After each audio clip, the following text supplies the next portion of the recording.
So far, so-called evidence is not stringent enough to permit us to make a definitive statement in that regard, that man actually did reach Malta.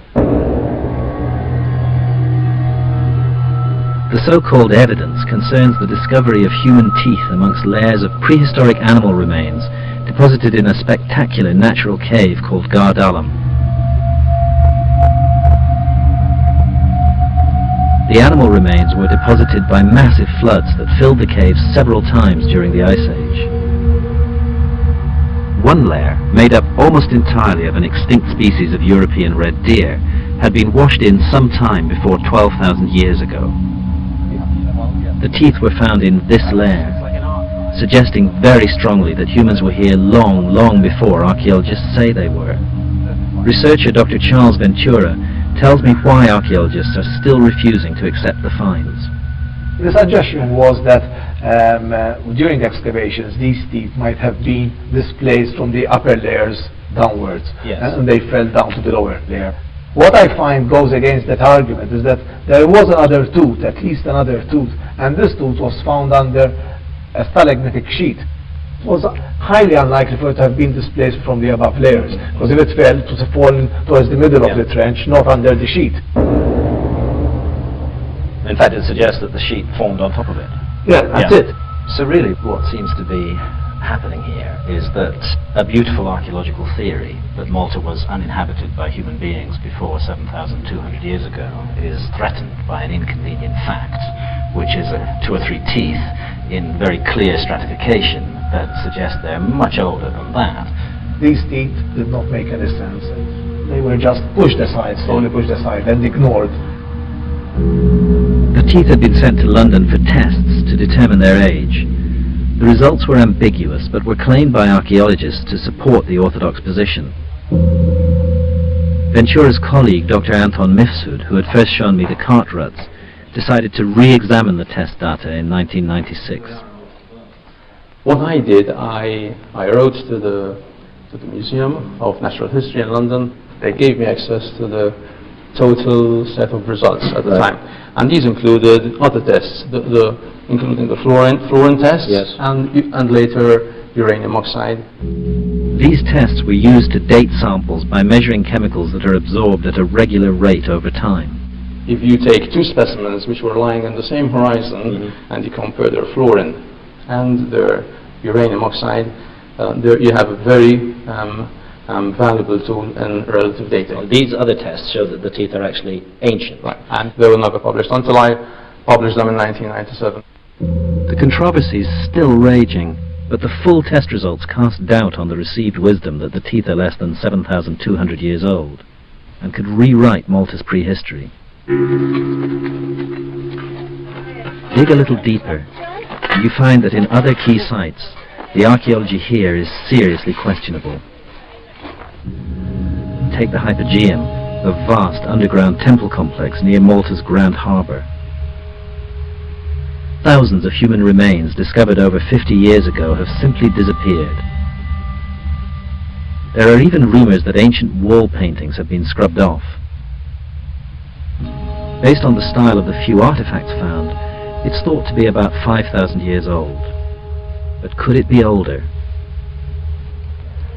Patterns of red ochre, faded, almost invisible, decorate the ceilings, and they're part of a series of red ochre paintings that once existed inside the Hypogeum, most of which have now completely vanished. Father Magri, a Jesuit priest, was the first to excavate the site early in the 20th century. He came across thousands of human bone fragments in total disarray, and it was estimated that the remains of 7,000 people were amongst the jumbled mess. Later, some of those estimates increased to 30,000. So imagine my surprise when I tried to track down these remains to find that only 6 skulls now survive. So Mark, this is basically all that's left from the sort of treasure trove of human remains that was found in the Hypogeum. Pretty much. It seems that they were not in very good condition when found, and they were lost shortly after the excavation. I should point out that the original excavator, Father Manuel Magri, was unfortunate enough to die while on a mission in Tunisia before he could actually publish his notes. As an archaeologist, don't you find it a bit disappointing that you don't have all those other remains? I find it extremely disappointing that we don't have, because nowadays with modern techniques of analysis, even statistical, not merely scientific analysis as such of the composition, but even statistical analysis, statistical incidence, you'd need a large sample, which unfortunately was lost. Why is it that the remains of 7,000 individuals from the Hypogeum are no longer present? It is extremely worrying. Yeah. It is extremely worrying. I mean, it is somewhat sinister, and it does not reflect well on Maltese archaeology. Have the skulls been carbon dated, even though the teeth haven't? Not even that. So Not even the skulls were carbon dated. What has been carbon dated from the Hypogeum? Nothing at all. The fact that even simple tests like these hadn't been done made me appreciate how flimsy the Maltese model of the past had become. It made me even keener to follow any new underwater leads. I got a call from Chris Agius, who I'd first dived with on the underwater Carters. He's located an intriguing submerged archway which could be part of a man-made structure at Aura Point, this time off the northeast side of the island. You want to check it out with scuba before we come in? Or would you like to go down together? If you're confident that you found the location, we might as well... Yes, no, the location is this, I'm sure. Okay, good.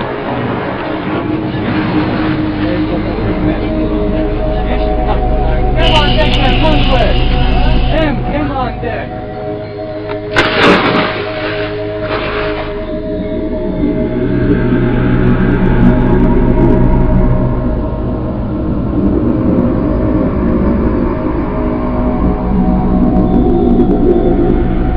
The structure is quite deep, with the top of the arch at 65 feet and the sand-filled bottom of the channel below it at 80 feet.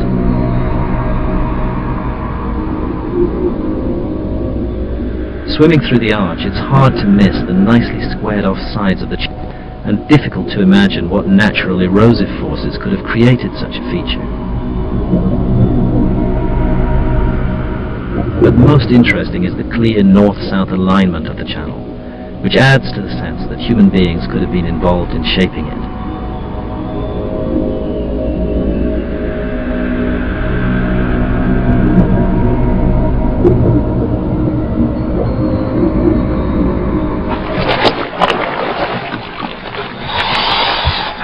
A north-south channel, an archway covering it. Maybe nature does it, but it doesn't look natural to me.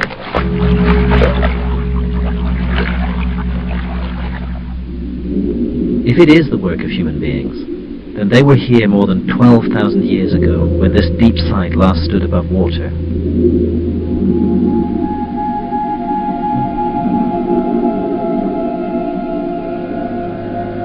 On land, archaeology has failed to establish what it teaches us, that humans only came to Malta 7,000 years ago, just 1,500 years before the first megalithic temples were built.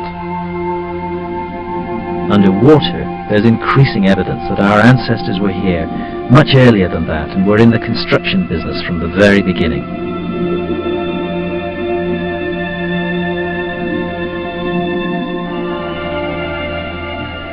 The Maltese temples are one of the great enigmas of prehistory.